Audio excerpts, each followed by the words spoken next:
So, good day. My name is Giancarlo Villaria from BizIT3. So, here's my video demonstration on how to create VLSM subnetting table and addressing scheme based on the given network topology.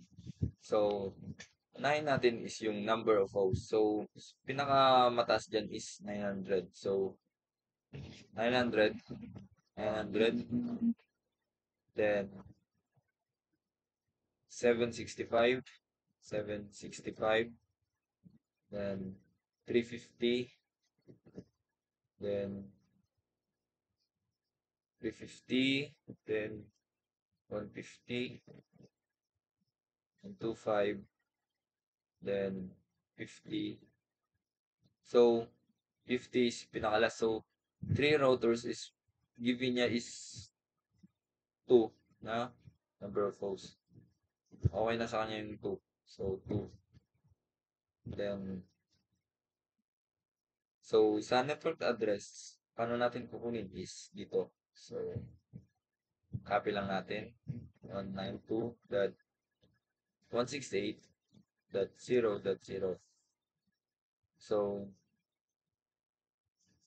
instead ng 900 dose ay ikita natin sa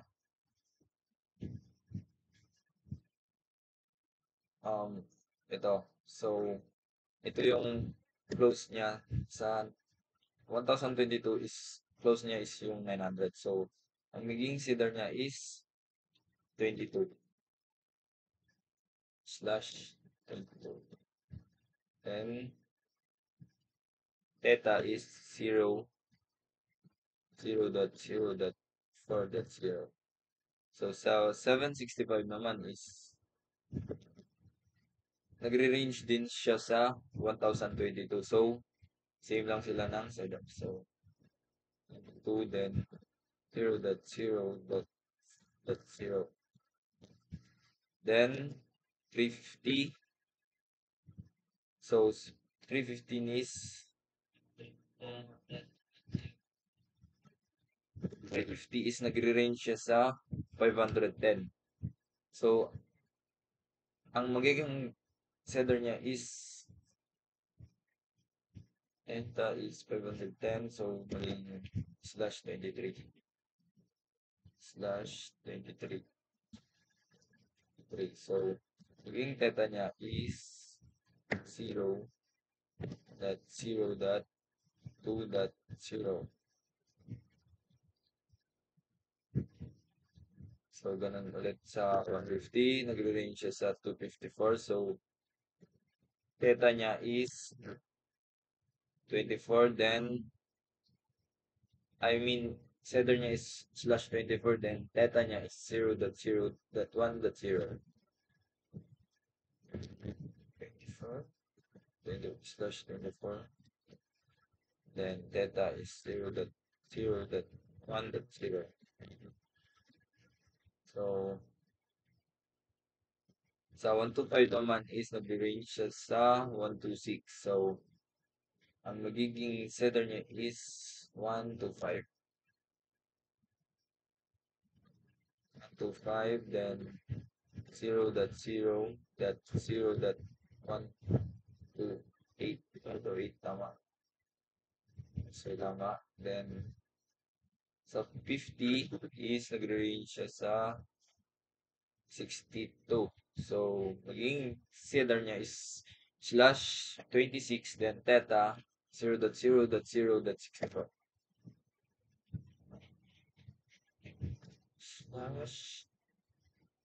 Slash 6.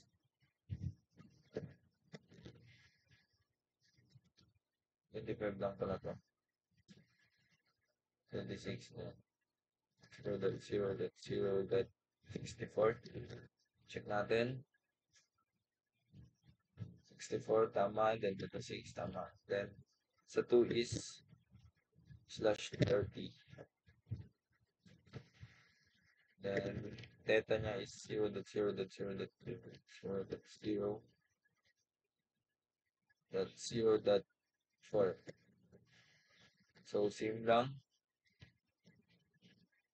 Copy lang natin. paste, then paste, then copy lang din natin,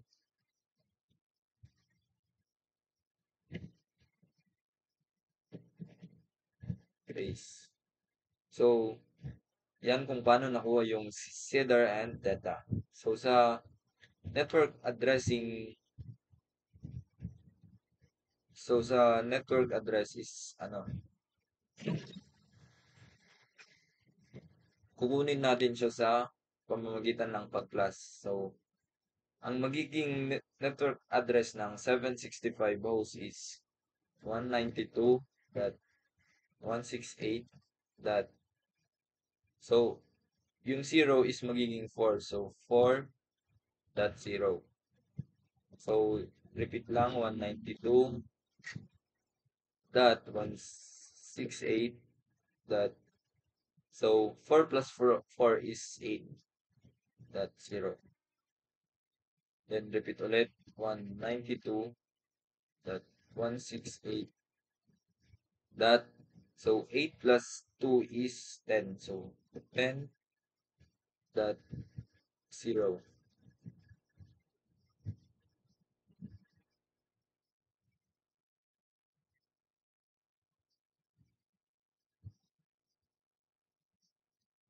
Then, so, here is, repeat ulit, 192.168.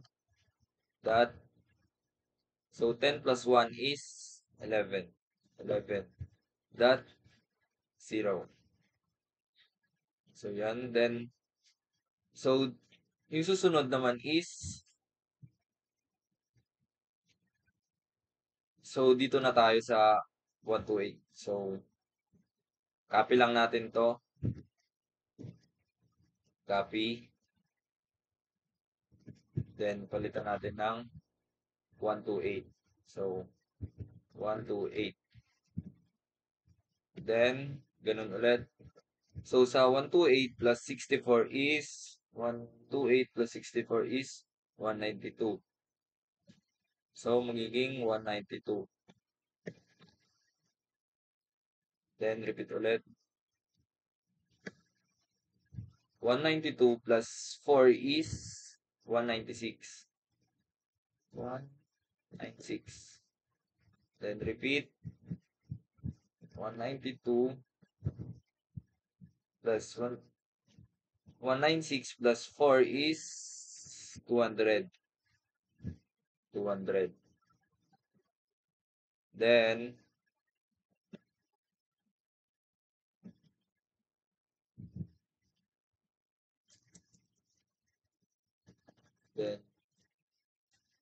192 that 168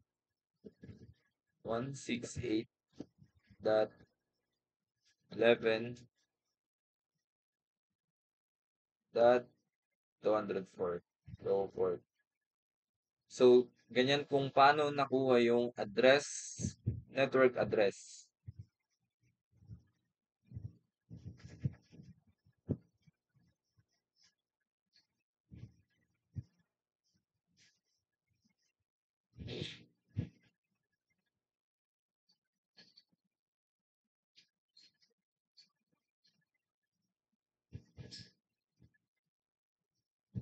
So, dito naman sa first usable IP address is mag-a-add 1 lang tayo sa last. So, before the 0 is magiging 1 to. So, copy natin. Magiging 1 siya. Then, ganun ulit. Copy. Then, magiging 1.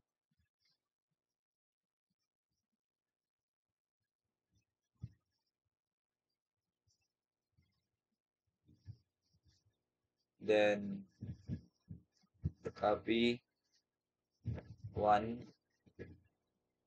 Then, copy. Then, 1 siya. Copy. Magiging 1 ulit siya.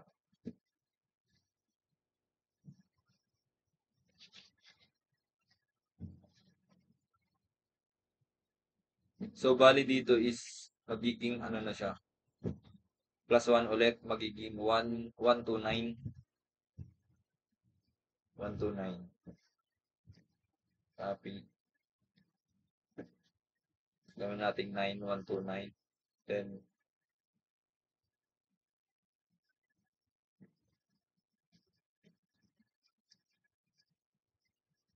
ito magiging 193.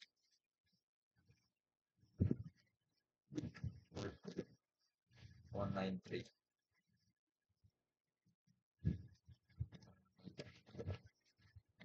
Then, 190.168.11.167. So, then, ganun ulit. Copy. Magiging 201.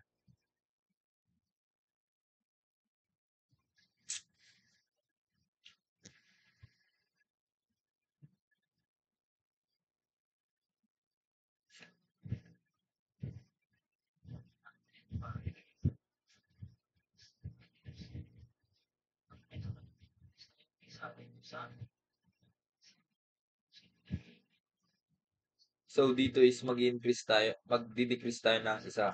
So, para makuha natin tong broadcast address is magdi-decrease tayo ng isa dito.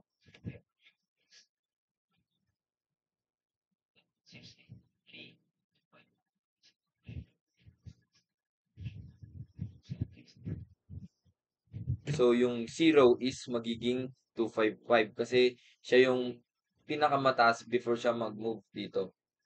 So, ang magiging broadcast address niya is 192.168.3.255.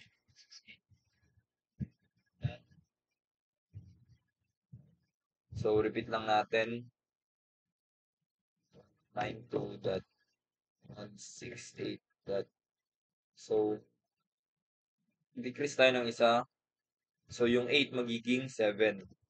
So, then, so yung 0 is, pinakamataas niya, ano niya, is 255. So, repeat lang. That 168. So, 10. So, magiging 9.255. Then, 192.168. So, sa 11 is magiging 10. 9, 10, 11.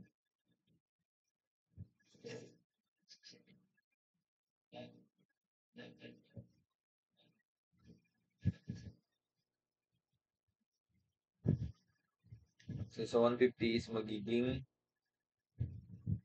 10. 10. Kasi 11 yun. Mukhang 25. 10, then that 255.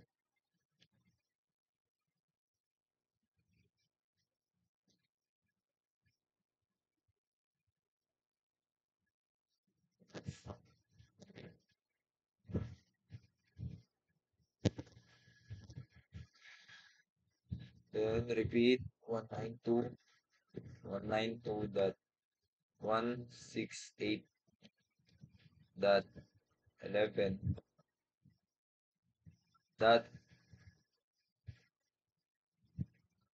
So dito is 128. So magiging 127. 127. Ano ba?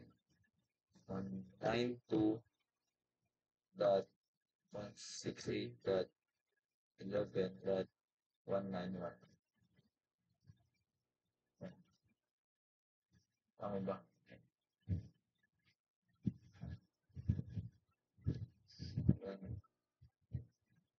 192.168.11.195 and 192.168.11.199. So next is 192. 192.168.11.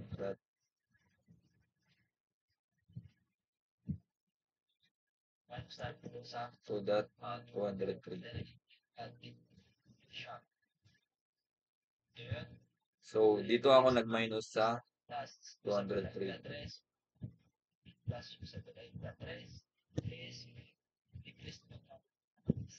So dito sa last usable IP address is kung paano natin makukuha is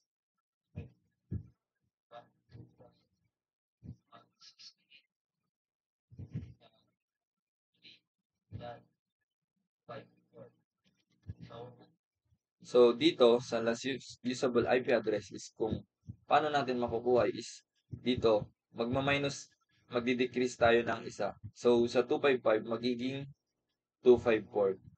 So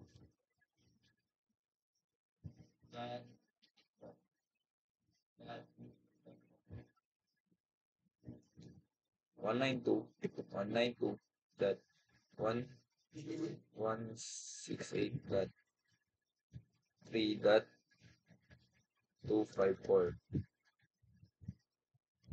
So yun natin.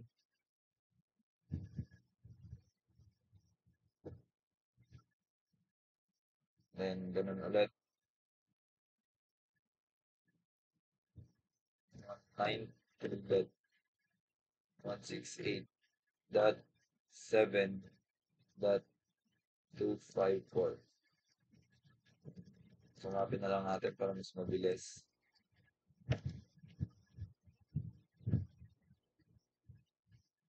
Base 10,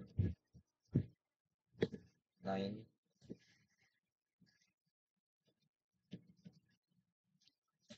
10,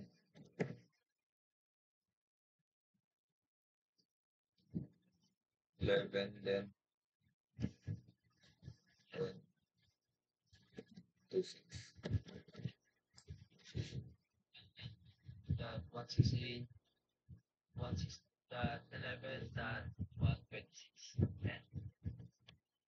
And dito ulit. Copy. Magiging 192.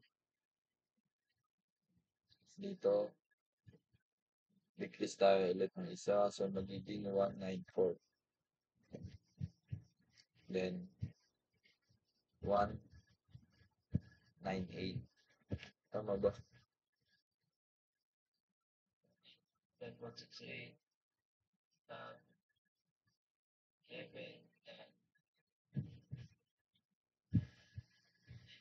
And 168. So, tama. So, dito ulit. Magiging 202.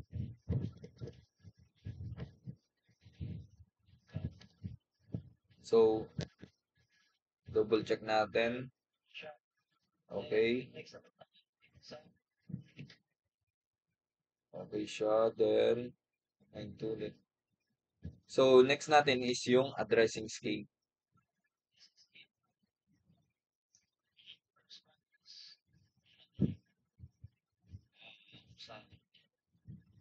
So, sa addressing scheme is first is kunin natin sa router 1. So, sa interface muna. So, sa router 1 is fastest ethernet 0.0. So, unahin natin to. Fast ethernet 0.0/0.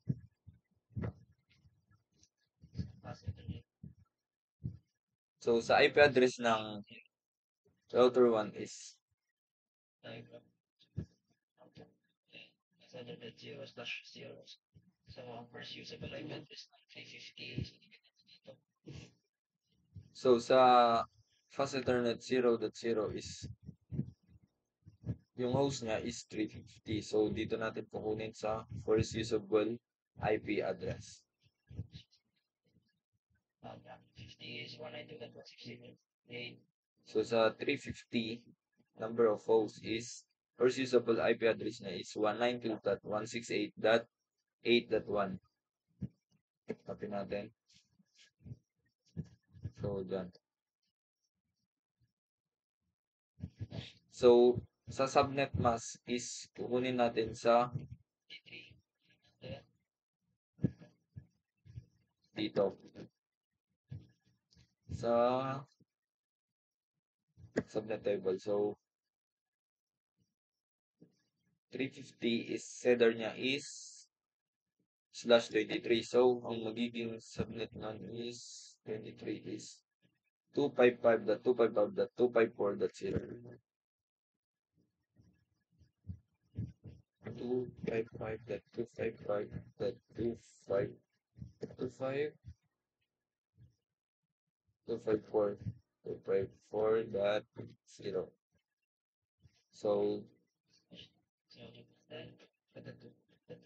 sunod is pass Ethernet 0/1, pass Ethernet 0/1.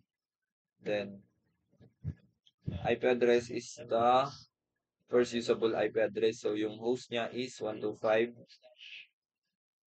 then 192, then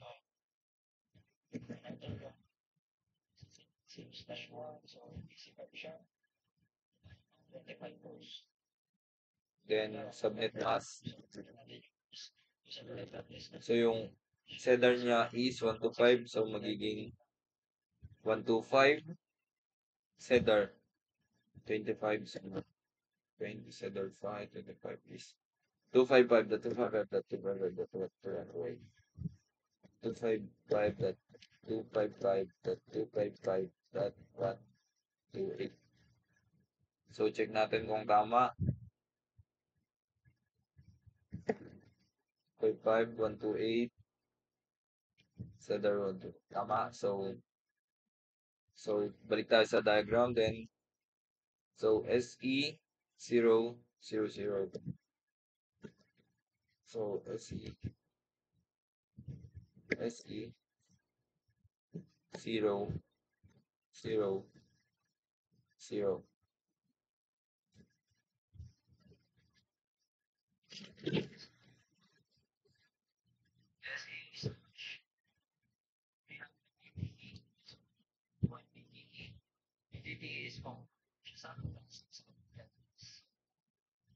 So, dito pala is paano natin kukunin yung DTE?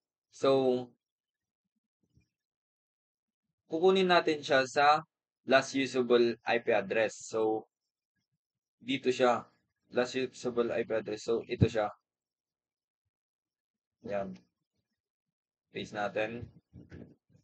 Then, sa subnet mask niya is sa 2. So, meaning this Cedar 30 is 255.255.255.252. So, 255.255.255.252. So, check natin. Tama. Then, dito na tayo sa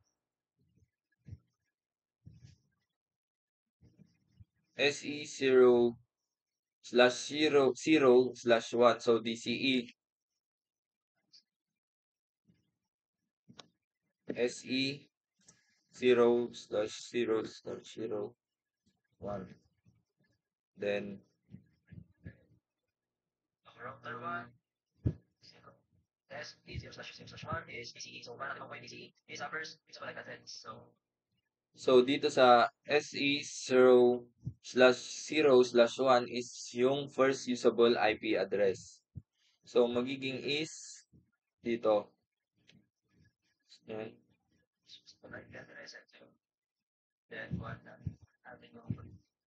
So, ito yun. Yan. Yan yung first usable IP. So, lalagay natin dito. Then, sa subnet mask niya is same lang sila ng seller. So, magiging ganyan lang natin to. Copy, then paste. So, sa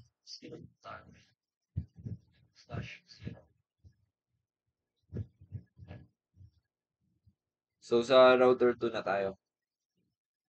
So, ganun din lang. Interface.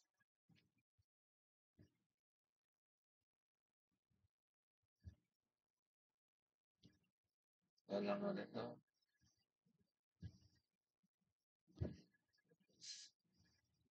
Please, then copy,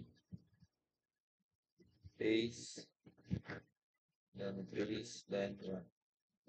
So, ganun ulit. So, sa router 2 is fast Ethernet 0.0.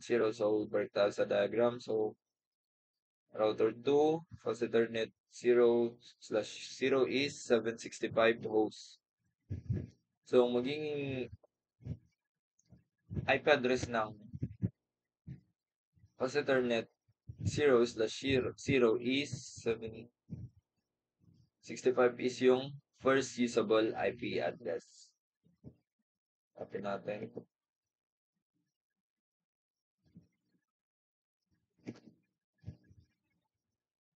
Then, subnet mask niya is CEDAR22. So, ang CEDAR22 is 255.255.252.0. Tama. 255.255.252.0. Then, fast Ethernet tier 1 with sa diagram. Then, 150 hosts. 150. So, first usable IP address. Copy. Copy. 150. Tama. Copy natin. Then, subnet. Subnet tayo is /24. 255.255.255.0. 255.255.255.0. Tama. So, yun. So, dito na tayo sa SE. Sa router is 0/0.0. So, sa router 2 is so DCE siya. So, first usable IP address. So, dito siya.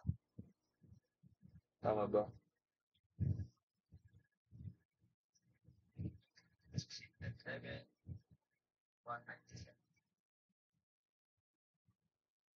Wait.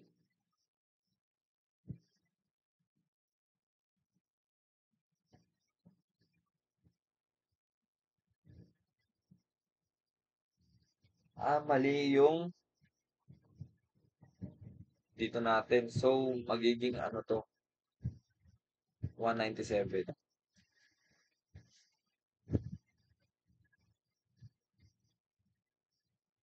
Kasi nga, nag-decrease tayo dito ng sa 198, nag-decrease tayo. So, naging 197. So, mali tayo dun sa 192.168.11.197. So, dito is, ito yung ilalagay natin. So, nagkamali tayo dun kanina. Kaya, nalitan natin. Then, yung, ano lang, same din lang sa dito. Sa copy. Then, balik tayo ulit sa diagram. Then, SE, save. So,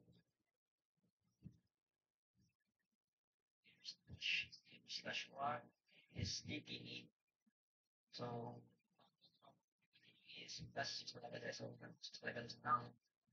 so, dito pala is DTE ulit. So, sa last usable IP address tayo. So, last usable IP address is then, next naman tayo sa 9.164.900 host. Kung yan yung IP address. Balik tayo sa diagram. Then, next naman tayo sa so, tama ito. Ito yung lalagay natin. Copy natin. Paste din. Same lang sila. Copy ulit. Copy.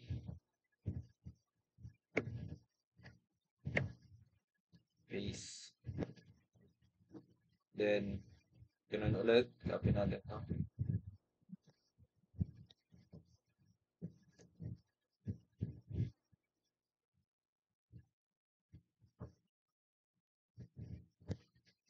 Okay. 0, 0. So, sa R3, router 3 is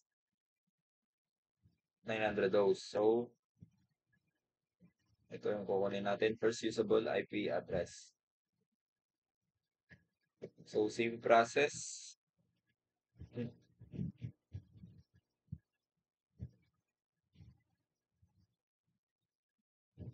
So, sa 900 hosts is, CEDAR niya is 32.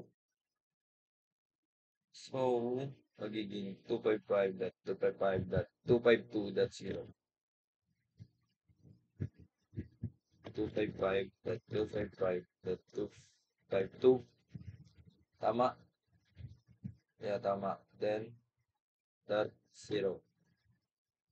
So, pass Ethernet 0/1 ulit. Pass Ethernet 0/1. So, balik sa diagram. Then, pass Ethernet 0/1. So, 50 hosts. So, 50 hosts is, first usable IP address niya is 129.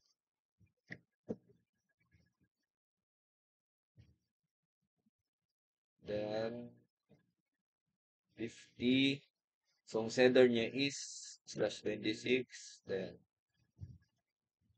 so, magiging subnet mask niya is 255.255.255.128. 255.255.255.128.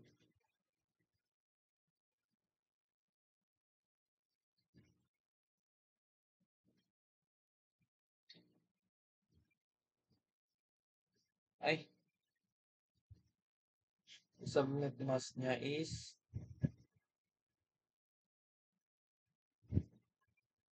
129, then 128. 192. Check natin ulit. Parang mali. So, sa F, kasi Ethernet 0/1 is 50 hosts. So, ang magiging first user is 129. Yeah. Then, sender niya is 26. So, sa 26 is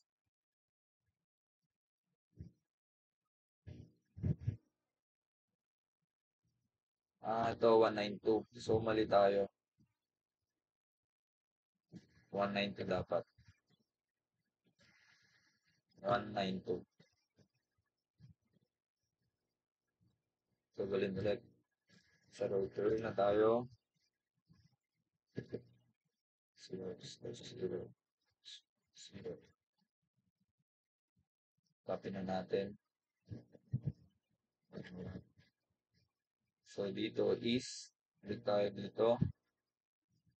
So, S is 0/0/0 is DCE. So, first usable IP address ulit. So, ito yun. Copy.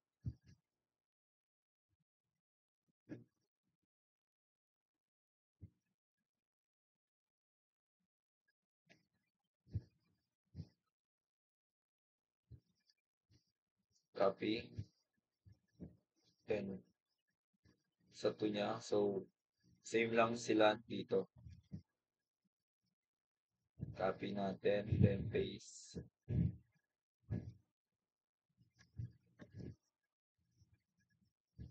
Copy. Paste. Then, dito naman is yung, so, yan. So, magiging last usable IP address siya. So, ito yun. Copy natin.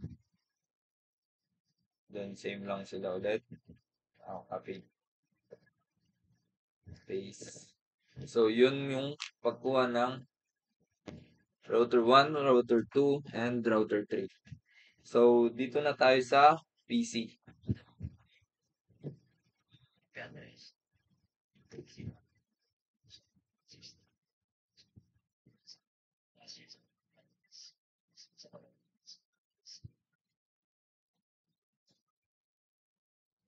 So, sa PC1 is, check natin kung may PC1. So, sa PC0 pala is, based sa given topology is wala siya. So, lalagyan natin is NA. And dito. So, dun tayo sa PC1.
So, sa PC1, kung paano natin makukuha yung IP address, subnet mask, and default gateway. So, ganito lang yun. So, sa PC1 is, punta tayo sa diagram. So, yung PC1 is 765 hosts. So, sa 765 hosts is yung last usable IP address niya. So, copy natin siya. Lalagyan natin dito sa magiging IP address niya.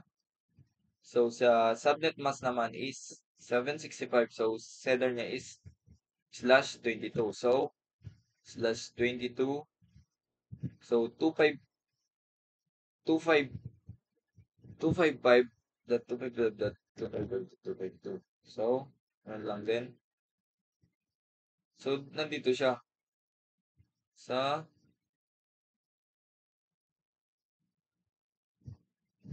so, dito siya malalagay subnet mask. So, 255.255.255.252. So, check natin sa check natin kung tama. Cedar 22. So, Cedar 22 is 255.255.252.0. So, sa default gateway naman is kukunin natin siya dito sa first usable IP address. So, 765 is magiging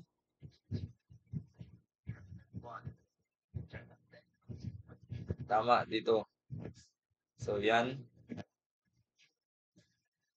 Copy. So,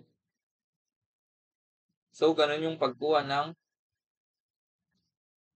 IP address, subnet mask, and default gateway ng PC1. So, ganun ulit. Sa PC2 is 350 hosts. So, sa 350 hosts is yung last usable IP address niya is 192.168.1.9.254. So, ito yung kakopyahin natin. Copy. Then, paste. So, sa PC2 is 350. So, yung setter niya is /23. So, balik tayo doon. /23. So, magiging 255.255.254.0 ang subnet mask niya. So, copy natin. 255.255.255.254. Check natin. 22. Ay, 350 is 23. So, 23. 254.0, 254.0.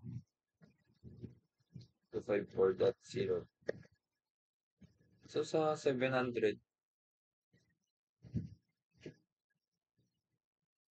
so mali ito. Magiging, ano niya is 252.0. Kasi, sa 22 siya, so ito yun.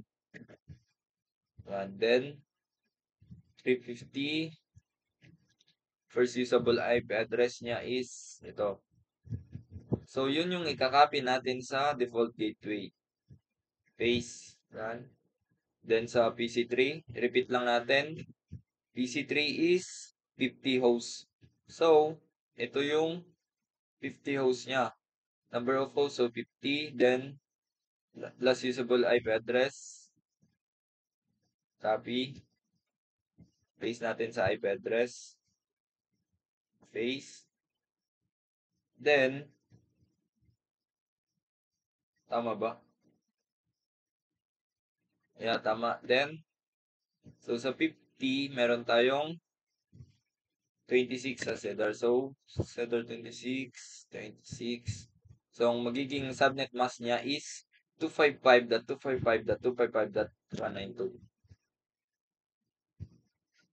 255.255.255.192. So, check natin. 26, 252.252.192, tama. Then, sa default gateway is first usable IP address. So, ito yon. Copy, paste.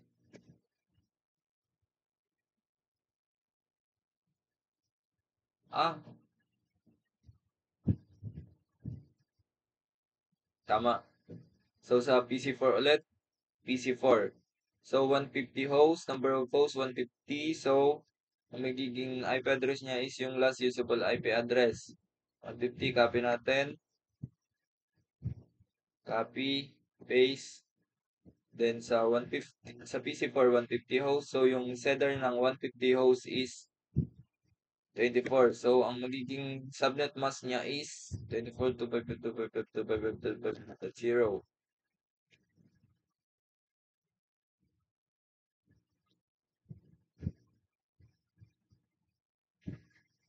So, tama. 255.255.255.0. So, sa PC4 150, so yung default gateway is yung first usable IP address. Yan, 110.2, copy natin. Paste. So, sa PC5 is 125 hosts. So, magiging, so sa 125 is setter niya is /25. So, last usable IP address natin. Copy natin siya. Copy. Paste. Then, so, sa PC5 is, host niya is PC5, 125. So, maging setter niya is 25, 25. So, 128. 255.255.255.118. Tama? Tama. So, sa default gateway, repeat lang. So, yung last usable IP address is PC5 is 125. So yung first usable IP address ng 125 is 192.168.11.1. Ito natin yan. Siya magiging default gateway natin. Then sa PC6 na. So sa PC6 is 900 hosts. So magiging IP address nun is yung last usable IP address. So copy. So yung subnet mask niya is Cedar 22. So Cedar 22 is 255.255.255.0.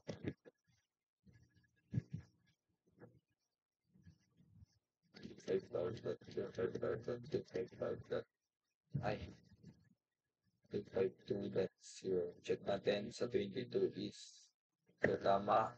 Then Default gateway is first usable IP address. So, ito yun.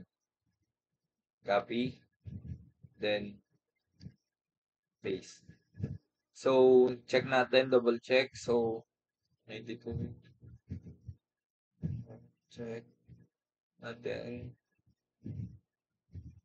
kung may mali ba. So, tama lahat. So, ganun lang ang pagkuha ng VLSM subnetting table and addressing scheme. So, yun lang, sir. And thank you, sir.